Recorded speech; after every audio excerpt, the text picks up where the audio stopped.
ભારત દેશના પૂર્વોત્તર રાજ્ય અરુણાચલ પ્રદેશમાં દર વર્ષે એક વિશિષ્ટ યાત્રા યોજાય છે, જેમાં દેશના જુદા જુદા રાજ્યોમાંથી બધા લોકો જોડાય છે.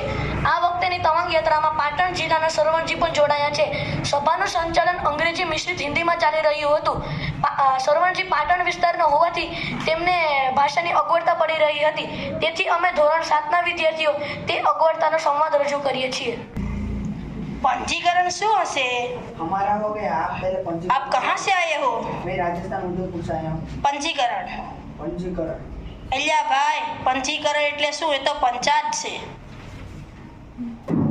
તમે ગુજરાતી છો? ક્યાંના? હું ચંદ્રિકાબેન સુરતથી આવી છું. મારી સાથે બીજા 5 જણ છે. પંચીકરણ એટલે કે નોંધણી કે રજીસ્ટ્રેશન. તમારું નામ તમે નોંધાવ્યું કે નહીં? હા, એ તો બાકી જ છે. ચાલની મેં બી હાથે આવ્યો.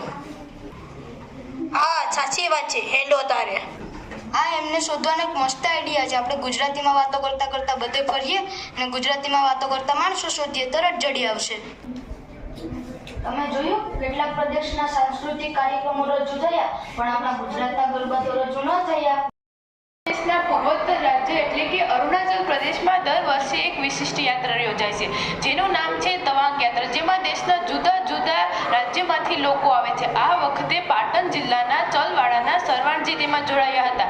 તેઓ સભામાં થોડા મોડા પહોંચ્યા હતા. સભાનું સંચાલન અંગ્રેજી મિશ્રિત હિન્દી ભાષામાં થઈ રહ્યું હતું. તેઓને ભાષાની અગવડ પડી રહી હતી. તેઓ મૂંઝાઈને ચારે બાજુ જોવે છે અને ગુજરાતી બોલનાર લોકોને શોધવા માટે મઠામણ કરે છે. તેઓને સૌ પ્રથમ સુરતથી આવેલા ચંદ્રિકા બહેન મળે છે અને તેમના સાથે તેમના ગુજરાતી મિત્રો મળે છે, જેના કારણથી પંજીકરણનું કાર્ય પૂર્ણ થાય છે. મુખ્ય હેતુ એ છે કે દૂર સરહદે રહેલા લોકોને ભારત સાથે આત્મીયતા પૂરી પાડે છે.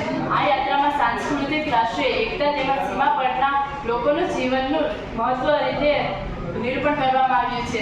આ યાત્રામાં વિવિધ પ્રાંતોના લોકો ભેગા થાય છે અને તેઓ ભાઈચારાનું બળ આપે છે. આ પાઠમાંથી આપણને એ શીખ મળે છે કે રાષ્ટ્રીય પ્રેમ, ધાર્મિક સ્થળોની જાણકારી તેમજ પ્રાકૃતિક સુંદરતા જોવા મળે છે. ઉત્તર પૂર્વ રાજ્યના લોકનૃત્ય થઈ 30 જણ છે.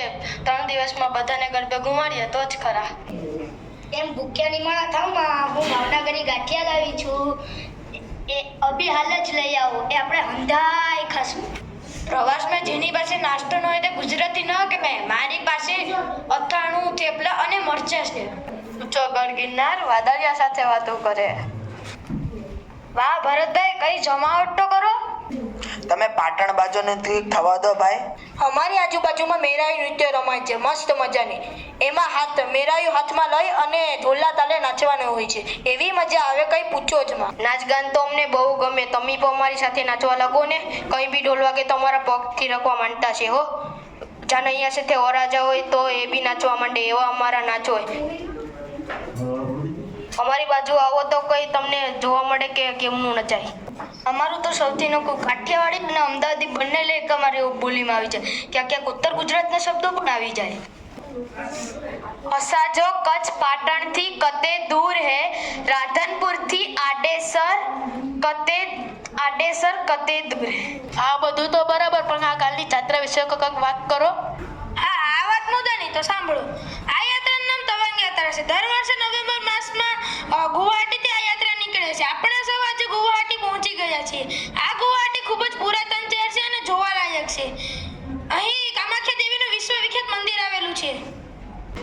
ઓખાહારમાં બાણાસુર એ તો નહીં જ ને? હા, ભારતમાં કુલ 51 શક્તિપીઠ આવેલી છે. તેમાંની એક શક્તિપીઠ આ છે. હા, આ જાત્રામાં આગળ બીજું શું જોવા મળશે? ગુવાહાટીથી આગળ અસમનું નગર તેજપુર આવે છે. અહીંનું અગ્નિગઢ મંદિર પણ બહુ જ પૌરાણિક મહત્વ ધરાવે છે. બાણાસુર નામના દાનવનું આ નગર છે. ઓખારમાં આવે છે એ જ બારાસુર તો નહીં ને? આગળ પછી ભાલુભંગ આવતો હશે ને? આ અરુણાચલ પ્રદેશનો તે પ્રવેશ દ્વાર. અને પછી બોમડીલા. ઈસવીસન 1992માં ચીને ભારત પર આક્રમણ કરેલું ત્યારે અહીં સુધી કબજો કરેલો. અહીં બહુ જ મોટો અને ગોમ્ય આકર્ષણનું કેન્દ્ર છે. અને હા, જસવંતગઢની તો વાત જ અનોખી છે. ત્યાંનો ઇતિહાસ સાંભળીને આપણા રૂવાડા ખડા થયા વિના ન રહે. ઈસવીસન 1962ના ચીન સામેના યુદ્ધમાં જસવંતસિંહ નામના એક સૈનિકે સતત 72 કલાક સુધી એક જ હાથે ચીની સેનાને રોકી રાખી હતી. આ વીરની ગાથા આજે પણ ઘરે ઘરે ગવાય છે. જ્યાં તેનું સ્મૃતિ મંદિર બનાવવામાં આવ્યું છે એ જ જસવંતગઢ. વાહ, ધન્ય છે વીરને. બીજા એક વીર જોગિંદર બાબા છે જેમને સરકારે મરણોત્તર પરમવીર ચક્ર એનાયત કર્યો હતો. આમ અરુણાચલ પ્રદેશમાં તો સ્થળે સ્થળે ભારતીય સૈનિકોની પરાક્રમ ગાથાઓ અંકિત છે. 1992ના ચીન સામેના યુદ્ધમાં વીરગતિ પામેલા એ સૈનિકોની વીરગાથા દર્શાવતું સ્મારક તવાંગ શહેરમાં છે. યાત્રાળુઓ આ શહીદ સ્મારકની મુલાકાત લઈને ધન્યતા અનુભવે છે. બૌદ્ધ ધર્મની ઝાંખી અહીં સહજ રીતે થાય છે.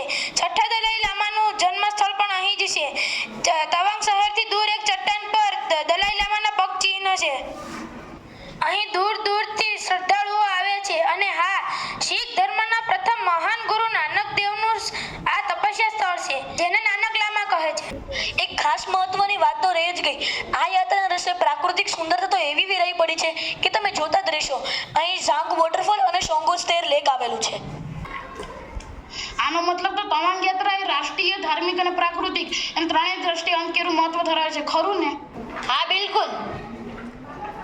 જયંતિભાઈ, તમે માહિતી તો એ રીતે આપી કે ગળેથી શીરાની જેમ ઉતરી ગઈ, પણ મને એક પ્રશ્ન થાય છે. આ તો પૂછી લો ને તમારે. આપણે છેક સરહદે જવાનું છે, તો આ યાત્રાને તવાંગ યાત્રા શા માટે કહી છે? હા, સરસ પ્રશ્ન છે. અરુણાચલ પ્રદેશમાં જ્યાં ભારત, ભૂટાન અને ચીનના કબજામાં ટિબેટ છે, આમ ત્રણેય દેશની સરહદે આવેલા બુમલા બોર્ડર સુધી નીકળે છે. પરંતુ આ યાત્રાનો છેલ્લો પડાવ તવાંગ શહેરમાં હોવાથી આને તવાંગ યાત્રા કહે છે. ઓકે, સમજ્યો. પણ તવાંગ શહેર કેવડું હશે? તવાંગ શહેર આશરે 11,000 જેટલી વસ્તી ધરાવતું તવાંગ જિલ્લાનું મુખ્ય મથક છે. હવે તમને લોકોને એક મુખ્ય વાત કહું છું. આ તવાંગ યાત્રા દૂર દૂર સરહદ ઉપર રહેતા લોકોને આત્મનિય પૂરી પાડી અને તેમને ભારત સાથે જોડવાનો છે. આ યાત્રામાં યાત્રીઓ સમાન ભાવથી કામાખ્યા દેવી, ભગવાન બુદ્ધ અને ગુરુ નાનક સંબંધિત સ્થળોની યાત્રા કરી અને ધન્ય થાય છે. ઈસવીસન 1962માં પરાક્રમ દાખવી વીરગતિ પામેલા સૈનિકોની પરાક્રમ ગાથા તમે સૌ જાણો જ છો. તવાંગ સ્થિત શહીદ સ્મારક દર્શન કરે છે. દુનિયાનો છેલ્લો ગુલામ દેશ ટિબેટ છે, તેને સ્વતંત્રતાનો સંકલ્પ લે છે. ઈસવીસન 1962માં ચીને ભારત પર હુમલો કરીને હજારો ચોરસ કિલોમીટર જમીન કબજે કરી હતી. તે ભૂમિને મુક્તિનો પણ સંકલ્પ લે છે. આ સાંભળતા સૌને ધન્યતા અનુભૂતિ થઈ. સૌની આંખમાં એક સામે એક પછીનું સ્થળ આવવા લાગ્યા. ત્યારે શાંતિથી સાંભળી રહેલી નાનકડી ભવ્ય બોલી, હમણાં વારંવાર અપાયેલી સૂચના યાદ છે ને? સવારે વહેલા નીકળવાનું છે. અંધારે તૈયાર થવું પડશે. હા, ભવ્ય ખરું કહે છે. વતનથી દૂર દૂર મળેલા આ લોકો માત્ર 2 જ કલાકમાં વર્ષો જૂની ઓળખાઈ હોડ તેટલા નજીક આવી ગયા છે. તે નવાઈ સાથે જય શ્રી કૃષ્ણ, શુભરાત્રી, ગુડ નાઇટ, સુખરાત કરજો, કે